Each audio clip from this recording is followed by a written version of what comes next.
Welcome on in to the first Scots Sports Show of the semester. I'm Drew Patrick alongside Mike Fenner. We are taking over for Tyler Trumbauer. Let's kick off the show right away with talking about the male and female Scots of the Week. Mike, let's start with the women's. First, for the female Scot of the Week, a huge congratulations to Edinboro basketball player and senior forward Anya Freeland on a terrific week this past week. Not only was she the female Scot of the Week for Edinboro University Athletics, but she was also named the PSAC West Athlete of the Week. Freeland averaged 23 points and 13 rebounds in 2 games this past week, including a big performance of 12 for 14 shooting from the floor in a win over Cal U on Wednesday night, a 19-point home win for the Fighting Scots before taking the win by 11 points on Sunday afternoon at Seton Hill. Anya Freeland is now up to 4 double-doubles in a row and also 8 double-doubles on the season. Really an impressive performance for her so far. A great week, and congratulations to Freeland on being our female Scot of the Week. And as for male Scot of the Week, we have wrestling's Pat Lugo. He continued his fantastic freshman year, winning by decision against Riders B.J. Cadogan, who was ranked 17 at the time. Congratulations to Pat Lugo. And that brings us right into more wrestling. This week, I had the chance to talk with Coach Tim Flynn and Vic Avery on how the season is going thus far. Check it out. I'm here with Coach Tim Flynn. Coach, the season so far has been kind of an up and down, kind of rebuilding season. What are your thoughts thus far? You know, I agree with that. You know, we've had some ups and downs, you know, individually and as a team. But I think the last couple weeks, you know, we've been wrestling better, and you know, we got some upperclassmen back that have been hurt. So you know, the rest of the season looks pretty bright. Yeah, and what kind of boost does getting those players back with Matthews and Vic Avery coming back from injuries? You know, not just on the mat, but just in the room, training. Just seeing how those guys prepare for each match, and obviously on the mat, it's wonderful to have their experience and what they can provide, you know, team point wise. And along with that, those senior leaders that you have, what have you seen? Because your team is very young. Aside from those senior leaders, what sort of leadership roles have you seen them take thus far? Well, you know, like Vic, you know, this morning put through a freshman through a lift to just try to push him, and we try to get him involved because he knows what it takes to win, you know, at the highest level. So, you know, having those guys, you know, obviously Austin's, you know, been a, you know, national qualifier and is ranked, you know, in the top 10 in the country. So, you know, having guys like that in the room for the kids to look up to, you know, it's really really important for your program.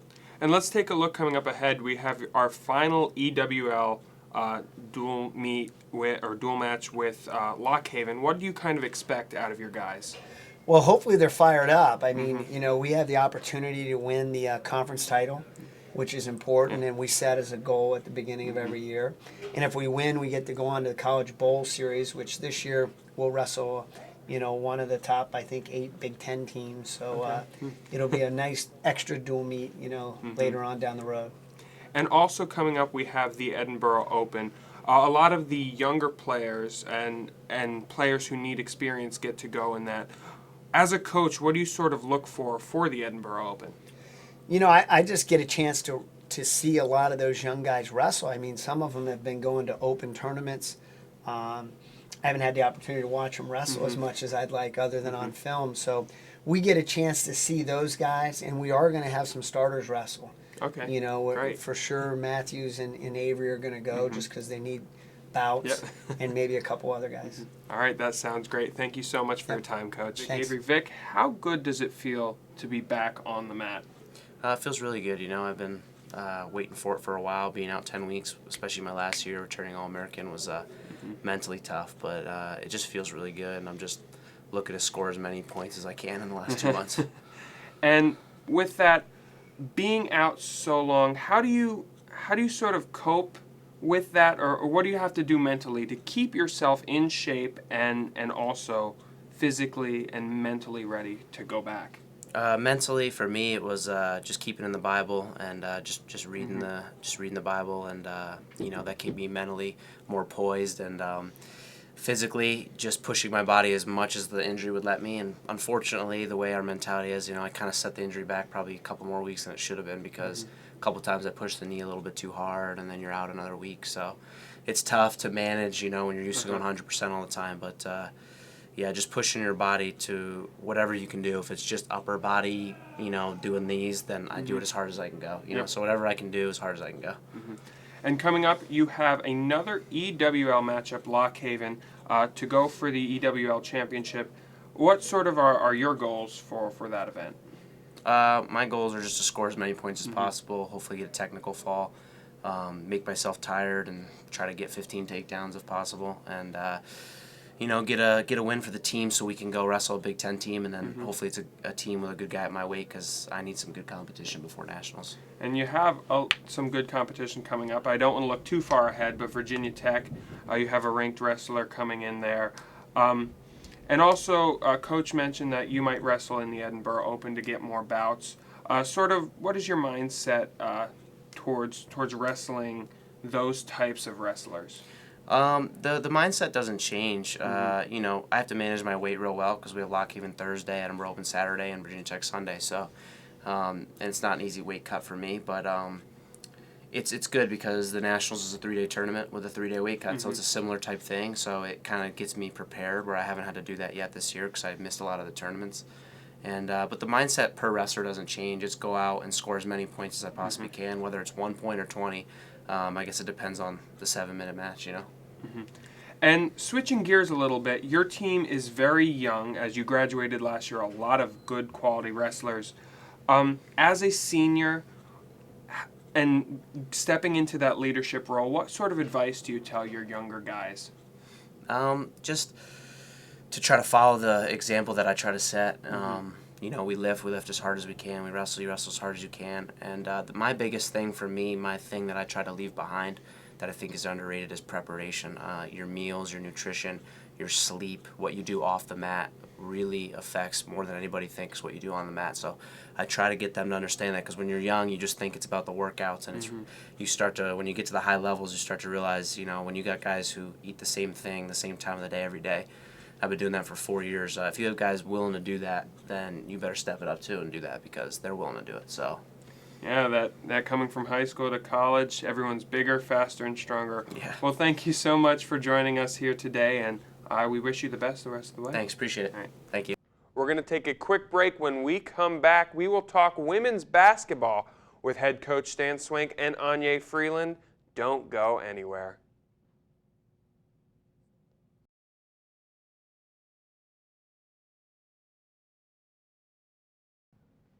Welcome back to the Scots Sports Show. I'm Mike Fenner, joined by Drew Patrick to my left, and now we talk Edinboro University women's basketball. Now joined by, to my immediate right, Coach Stan Swank, and to my far right, senior forward Anya Freeland. Coach, Anya, thanks so much for taking the time and joining us today. Oh, it's great to be here, Mike. Getting things started, circling back, talking about the earlier portion of the season for you guys. Winter break, a time where your team can get together, build that chemistry, build that bond. You've got students off of campus from the fall semester. How important is that time of year, and what do you try and do with that portion of the schedule? Well, we try and separate our year into different types of seasons. And we have a preseason, then we have a start of our basketball season, then we have our break season where we're here during break. And I think what it allows us to do is really develop chemistry. We practice twice a day. And usually we have one tough practice and then one like a shooting practice or strategy practice. And it allows our players, because they're here all the time, to really get to know each other and bond and start to learn to work together well and become teammates. And they do things off the court, and it works out very well for us. And after a strong start to the season, a little bit of a dip, a 3-game losing streak, just the second time in the last 5 seasons for your program. But then you go on a 5-game winning streak to follow that up. What sort of changed for your team in terms of a mindset? What was being talked about inside the locker room, off the floor? What were the things that kind of differed between those 3 games and then the 5-game winning streak to follow? Well, I think we got caught up. We played a couple really tough teams right after finals, and I think that may have caught us a little bit in that venue. But I also think that what we try and do is we try and focus one game at a time. So we're not caught up in like a 5-game swing or a 3-game swing. We're not looking at 3 games ahead. We're looking at the very next game. We try and just focus on one game at a time and what we need to do in order to win that game. And the conference is so tough right now, and that from top to bottom that you've got to play every night. And so we just really focus on one game at a time. And in that 5-game winning streak, how much do you think the quality of opponent with some of those wins had to do with it, considering how big those were? Some really, really good teams you beat there. Well, I think us beating Bloomsburg and beating Cal were huge. I think it gave us some confidence and propelled us a little bit from that standpoint. They were, besides being great wins in the standings, I think it really helped us to beat a good team. And I think that's something that we were really looking for. And we got that accomplished with them. And it proved to, I think, help our confidence. Anya, you've had a great 3 years so far, over 1,000 points. You're third right now all-time in program history and rebounds. Coming into your senior year, though, things kind of change. What's changed for you in terms of a leadership role? What's changed for you in terms of the way you play? But what stayed the same as well with some of the changes in the roster from last year to this year? I think that coming into my senior year, I definitely put a lot of pressure on myself. It was a lot, and at the beginning of the season, I was still trying to like find my way and stuff and just understand my role as a leader. But as the season went on, it got easier. Like, you know, I know my team has my back, and I talk with my coaches and stuff like that, so it's okay. How do you feel the chemistry's come together with this group? You've got a new point guard in Katie Fisher coming over from Mercyhurst, her first year here. How do you feel you mesh with her and some of the other new players on this team? I feel like we mesh great. It's almost like it came natural. Like, you know, like I always know where she's at on the court. She always knows where I'm at. And we kind of like know each other's strengths and weaknesses, so that helps a lot. And we always, you know, find our connection early in the game, and it just goes from there. So coming up this weekend, you have a local rivalry game with Mercyhurst coming into town. What are sort of the keys to that matchup, do you think, Coach? Well, you know, Mercyhurst brings a lot of talent from the standpoint of they've got a great inside player, and they've got a real good wing player that's really tough. They're both, one of them's a Division I transfer, and we've been very fortunate. Anya's played very well against them, and she's had very good games against them inside, and has dominated them inside. I think we've done a good job with them over the past several games, and we've got to break them down, look at them, and then attack what we need to attack from the standpoint of offensively, defensively, and get a W with them. And Anya, as a player, do you ever feel the impacts of a local rivalry when you're playing, or do you take it like it's just another game? I try to take it like it's just another game. I feel like if I look at it like a rivalry, it might add on pressure to myself and my teammates. So I kind of just go into it like it's just another game. When we got to do to get the W. Right. Going back to last night, loss to Gannon at the Hammermill Center in Erie, breaking that 5-game winning streak. What do you think, Coach, was the big difference in that game between your two teams? What do you think was an area you could have done a little bit better in to try and get that win? Well, I think one of the things where we struggled last night more than anything was scoring. We struggled scoring, and we had several opportunities to score, and I thought we did just an outstanding job defensively. We were, our game plan had worked to a T and was working perfect. We held them to 20-some points, 23 points, 24 points the first half, and that's probably exceeded what we wanted to do, and we just didn't score, and we gave up some opportunities where we had some situations where we could have scored and we didn't take advantage of that. And we easily, if we'd have taken care of that, been up 10 points at halftime. I think we did well coming back and getting a close game going into the fourth quarter, and then I think the fourth quarter, we just, they played a great fourth quarter and we didn't, and I think it came back again to scoring, and we needed to score. One major accomplishment, though, on the hardwood last night, senior guard Lauren Hippo eclipsing 1,000 career points with her 11 on the night. Just what do you make of her career to this point, that being a senior, being a scorer, an impact player? How much has she stepped up her game this year along with Anya as one of those senior players? Well, they've both done a great job leading, and you know, it's key to have players that can lead, and and help mold the younger players, and they've both grown as leaders and become better leaders. And we've sat and talked about different things we need to do and to help the younger players. But Lauren's had just a phenomenal career.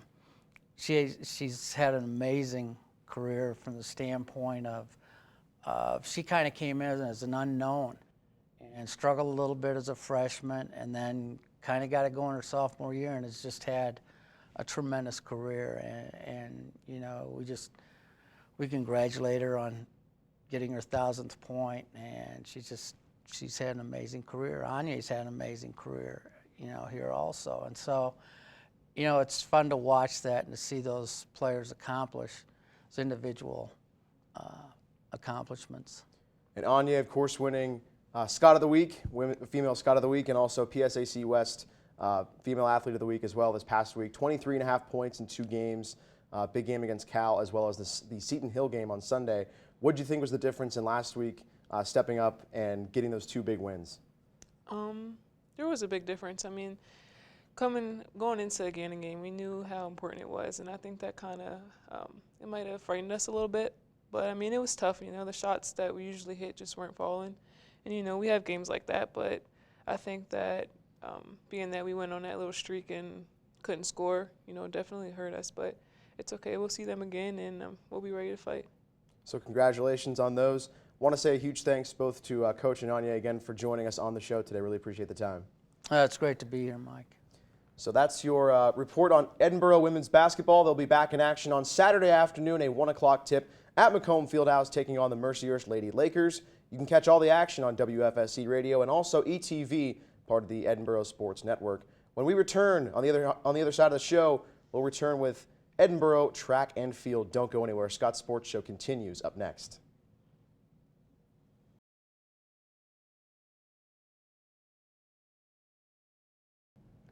Welcome back, and the Scots Sports Show rolls along with the ladies indoor track and field team with head coach Annie Carlson and Gabby Schultz. Thank you both for joining us here today. So you've had 2 big invitationals so far, getting ready for another one this weekend. What have you seen out of your team so far? We've seen a lot of conference qualifiers, which is a big deal this time of year. People that watched last year know we're always talking about just getting on that conference list, because once we do that, we can try other events, we can try different things. But if every week we're just chasing that conference qualifying standard, it makes it very hard for us to experiment in other events or even just, you know, try to run a race a little different and stuff like that. So we've had a lot of kids, a lot of young athletes as well, already qualified for the conference meet, which is huge because as you'll see here over the next couple of weeks, you'll see some people in some different events, us maybe running some relays a little different, and we're able to do that because people have been taking care of business right off the bat. And Gabby, your first invitational, you get in here and you break records. Explain to me that feeling when you find out that you have these 2 records now.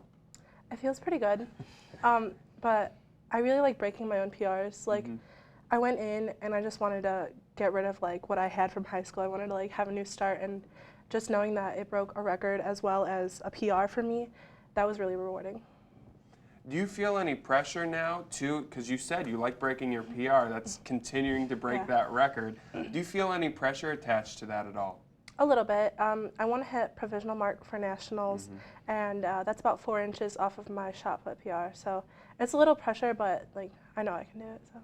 And as a coach, seeing someone in their first really big meet be able to come out and shake off all the dust and be able to break these records and have a fantastic event, what does that say to you as the coach? Well, it shows me that Gabby can handle pressure situations, because even bigger than kind of shaking off the dust and stuff, and obviously, you know, she hadn't competed since last track season and stuff, she was able to kind of shake off the nerves. We see that a lot with freshmen, those first couple meets, that we just kind of have to forget about what happened and move on because we know they're more talented and we know they're better than what their performance showed. But, you know, she went out and showed that you know, it doesn't bother her. She can get over the nerves and stuff, which is going to be huge when we go on to bigger meets, is that, you know, we get a lot of people in their first conference meet or first national meet and stuff like that, and they kind of just bomb because they're not used to the pressure and things like that. And it's hard to kind of duplicate that pressure, is that they know it's a bigger meet, but Gabby kind of showed that doesn't bother her. She went out and she performed. Especially because of the freshmen, do you feel like having a lot of these invitationals before you get to the one-on-one track meets, it's a benefit to your team? Yeah, I think anytime they get to compete, it's good. We're always trying to go find, bigger, better competition. We'll go to some, smaller meets that maybe they can be a little more relaxed. Maybe we can try some different things. In Gabby's case, we're not trying different events, but maybe we can, try to add an extra turn to her weight, or we can try to get after it a little bit more in the shot where she's not feeling maybe the pressure that she has to have this huge throw. And if everything doesn't go, as planned, that's okay, and we can kind of regroup and plan for the bigger meets. So we do kind of try to bounce back and forth and go to some smaller meets, and then also go to the bigger meets where we'll find, better competition, and then that also puts kind of the pressure on them that we hope, that they see when they go on to conference or even national meets. Coach, when you're practicing from day to day, week to week, and especially maybe with the first-year athletes that are going from high school to college, what sort of regiment training do you have that differs from day to day, week to week with these athletes? Well, I think the biggest thing, and maybe Gabby's a better one to ask that question to, is that we're going almost year round. They get their summer workouts, summer lifting, stuff like that. We start practice, a lot of people don't know, we start practice early fall. So most high schoolers, by the time we get to about Thanksgiving break, not high schoolers, I'm sorry, freshmen, by the time we get to about Thanksgiving break, their season, for the time they've practiced, their season would have been over in high school, and we haven't had a meet yet. And in fact, we're a ways from having a meet. So we always kind of see a little bit of a drop off there where they're getting a little frustrated that they're not getting to compete, that we're still doing some very basic stuff, because we're able to do a lot more basic stuff at the college level because we're training so long. So I think that's probably the biggest change that our freshmen see, is that kind of that baseline, and where we can make changes and stuff that they didn't have that option to do during high school. And Gabby, I guess building off of that, do you ever feel like you hit that wall earlier on in the year, and you and your teammates kind of hit that wall at some point where you're like, come on, we got to get out here, we got to start competing? A little bit, yeah. Christmas break was definitely important because I needed to get out of preseason. I didn't like all of the running practices and like all of the workouts that we had to do that didn't really feel necessary. But I mean, they were. So I definitely wasn't ready to compete as soon as I came back to Edinboro. But watching my throws get a lot further after all of those practices and workouts, that was necessary. So Coach always has a plan. And coming up, we have another invitational this weekend. You mentioned earlier you want to see more qualifying times, but what are your goals, both of you, for this invitational coming up? Like I said, we're always looking to just get a little bit better every week. That's the way our season is set up. If you look at all of our workouts and lifting and stuff, we look to build up to our biggest meets, which are either our conference or national meet, depending on the athlete. So just to do a little better each week, we have some people that are going to run kind of their main event. If you'd say our distance runners, you haven't seen them in the longer 3K, 5Ks yet. Almost all of our distance girls are running either the 3K, if they are, the long 3K, 5K girls, or if they're kind of the 800-mile group, they've bumped up to running a mile for maybe the first time this season. So we're going to see them, this kind of their debut and their big meet, where we've kind of been just kind of getting practice in the last couple of meets. So you're going to see some of that this week. They're going to see some better competition than we have in the last couple of weeks. There'll be some bigger schools there, so that will be good for some of our athletes. It's a very nice facility we're going to, a 300-meter track. So we're hoping to see some kids run faster. And like I said, again, we're getting on a little bit bigger stage, so kind of see how some of our underclassmen and stuff handle that pressure. And Gabby, what are your personal goals for this invitational? I want a PR, for sure. Last week I didn't get to PR at all, but I was kind of feeling sick. So I feel like this week I'm feeling a lot better personally, so maybe that'll translate into a bigger throw. Well, I hope it does. And thank you guys both for joining us here today on the Scots Sports Show. And the Scots Sports Show will come to a close coming up as we come back with the schedule of events. Stay right there.